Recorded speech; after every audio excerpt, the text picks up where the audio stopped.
Assalamualaikum, hai semuanya, kita bertemu lagi macam biasa di video reaction saya pada kali ini guys, oke? Semoga semuanya sehat selalu. Nah, kali ini saya mau tengok video pembahasan tentang ini ya, rupiah makin perkasa lawan dolar. So, jangan lama-lama lagi, mari sama tengok video ini, let's go.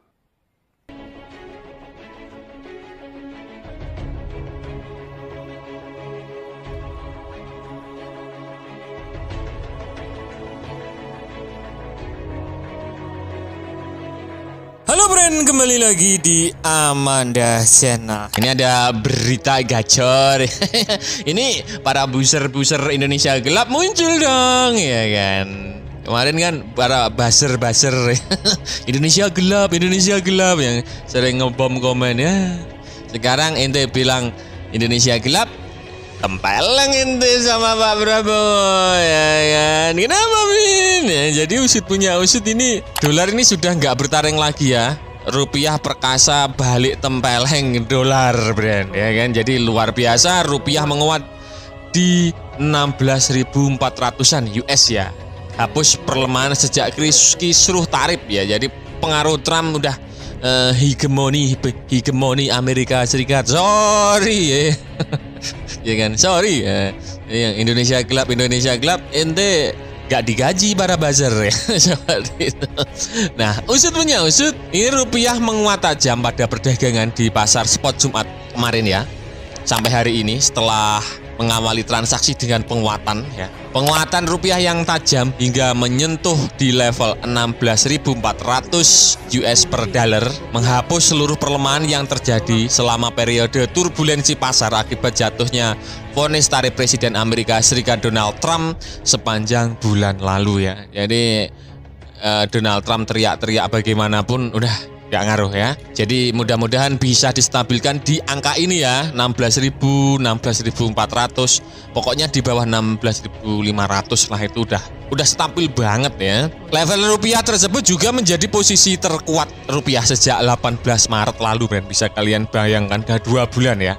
Penguatan rupiah baru-baru ini terutama terdorong oleh sentimen eksternal yang juga mengerek lonjakan mayoritas nilai mata uang Asia terhadap dolar Amerika Serikat. Min, di sini beras mahal Min ya.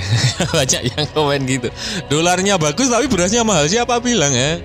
Lo bayangin di Thailand ya, penghasil beras terbesar di dunia, bahkan di Asia ya. Itu aja 5 kilo ya, 5 kilo di Thailand harga beras 5 kilo itu harganya 250 sampai 270 ribu ya. Karena apa? Karena teman admin baru pulang dari Thailand, jadi tahu. Ente di Indonesia beli beras harga 5 kilo 60 ribu ya. Lo bayangin 5 kilo di Thailand itu beras itu 250 sampai 270 ribu. Kalau di Indonesia cukup 60 ribu. Bagaimana ente bisa ngomong Indonesia gelap? Ya kalau gelap berarti ente yang nggak kerja. Itu udah simple ya, rumusnya seperti itu.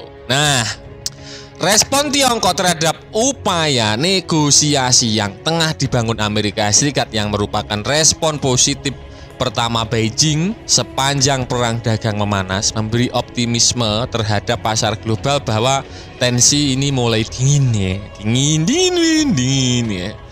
Meski indeks dolar Amerika Serikat masih di kisaran 100 siang ini, namun animo investor berarak membesar ke aset-aset yang lebih berisiko seperti saham, juga valuta emerging market ya. Ketika rupiah menguat menghapuskan semua penurunan selama turbulensi awal perang dagang, indeks saham domestik juga bertahan di zona hijau. IHSG menutup sesi pertama perdagangan hari kemarin ya, Jumat, dengan penguatan 0,34% di level 6,769. Sementara di pasar surat utang, pergerakan harga obligasi negara cenderung stabil. Tenor pendek 1Y yield-nya terpangkas 7,8 bps ya. Sementara tenor 5Y-nya bergerak naik sedikit 0,5 bps. Adapun tenor acuannya 10Y juga bergerak sedikit 0,5 bps, imbal hasilnya kini mencapai 6,880%. Ini pasar menunggu data terbaru kondisi pasar kerjasama di Amerika Serikat yang akan dirilis nanti malam. Bila ternyata penambahan lapangan kerja di negeri Paman Sam lebih kecil ketimbang ekspektasi pasar, rupiah berpotensi berpeluang melanjutkan rally-nya penguatan lebih besar. Dan usut punya usut, perlemahan pasar kerja di Amerika Serikat akan menaikkan ekspektasi terhadap pemangkasan bunga acuan negeri itu, sehingga akan menurunkan pamor dolar Amerika Serikat. Ketika the greenback makin susut pamornya, rupiah bisa semakin kuat, Bren. Nah, usut punya usut secara teknikal setelah hari ini rupiah berhasil menembus level resisten kuat di angka 16.500 sampai 16.400 per US dollar. Bila penguatan berlanjut, rupiah berpotensi menuju 16.200-an, Bren, ya. Udahlah, stabil ini. Dan kemarin Badan Pusat Statistik mengumumkan data inflasi April yang melejit ke level tertinggi sejak Agustus 2024 ya. Namun meski inflasi melejit lagi, bahkan ketika musim lebaran tahun lalu, ruang bagi pemangkasan bunga acuan BI dinilai masih terbuka pada Mei ini, terlebih dengan kini rupiah berangsur-angsur membaik ya. Rupiah ini pulih lah seperti itu. Itu karena indikator utama perekonomian makin menunjukkan kebutuhan angka respon kebijakan yang lebih longgar. Juga perlunya Indonesia memitigasi dampak lebih buruk dari guncangan perdagangan global ya. S&P Global merilis data terbaru aktivitas manufaktur Indonesia pada April yang merosot tajam ke zona kontraksi terendah sejak tahun 2021, dan Bank Indonesia telah menahan BI rate selama 3 bulan beruntun ya.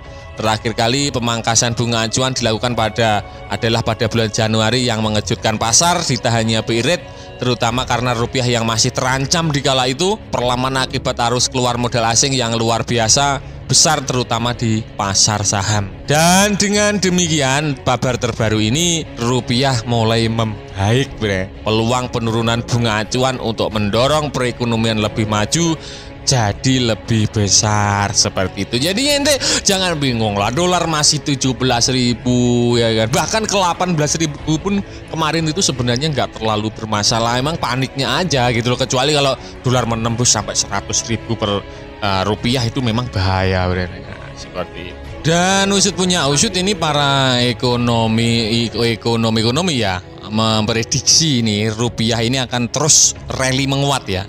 Diperkirakan pada pekan depan itu di kisaran 16.340 sampai dengan 16.000-an ya.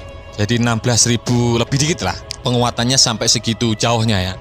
Pada bulan Mei ini kemungkinan akan bisa mendekati Rp16.000 ya. BPS mengumumkan tingkat inflasi April sebesar 1,17% secara bulanan dan 1,95% secara tahunan. Adapun tarif listrik dan harga emas perhiasan menjadi faktor utama yang mendorong tingkat inflasi April 2025 seperti itu. Nah, Deputi Bidang Statistik, Distribusi dan Jasa Puji Ismartini mengatakan kelompok kedua penyumbang utama inflasi April 2025 adalah perawatan pribadi dan jasa lainnya setelah kelompok perumahan, air, listrik, dan bahan bakar rumah tangga. Komoditas yang menyumbang andil inflasi terbesar pada kelompok ini adalah emas perhiasan, Brand. Seperti itu. Nah, Brand, itu tadi ya pembahasan admin seputar usut punya usut ini tempeleng balik dolar ya kan. Rupiah ditutup ya kemarin menguat ke level 16.400-an per dolar Amerika Serikat, dan ini diprediksi akan terus rally menguat ya. Sampai diprediksi sampai 16.300 per US dollar atau 16 ribuan lebih dikit lah per US dollar. Nah, kira-kira bagaimana menurut kalian terkait berita ini? Apakah cukup menggetarkan bulu jembut kalian? Si jempol kalian silahkan baku hantam di kolom komentar. Jadi rupiah Indonesia makin menguat dan diprediksi akan terus menguat gitu ya. Rupiah ini walaupun ada tarif tinggi yang apapun yang baru-baru ini gitu kan daripada Amerika yang telah pun diumumkan oleh Presiden Trump gitu ya. Tapi sekarang nilai rupiah pun makin menguat gitu ya. Mantap. So, terima kasih banyak sebab kamu sudah menonton video ini. Jangan lupa untuk subscribe, like, komen, dan juga share ya. Kita bertemu lagi di video reaction saya yang seterusnya. Assalamualaikum.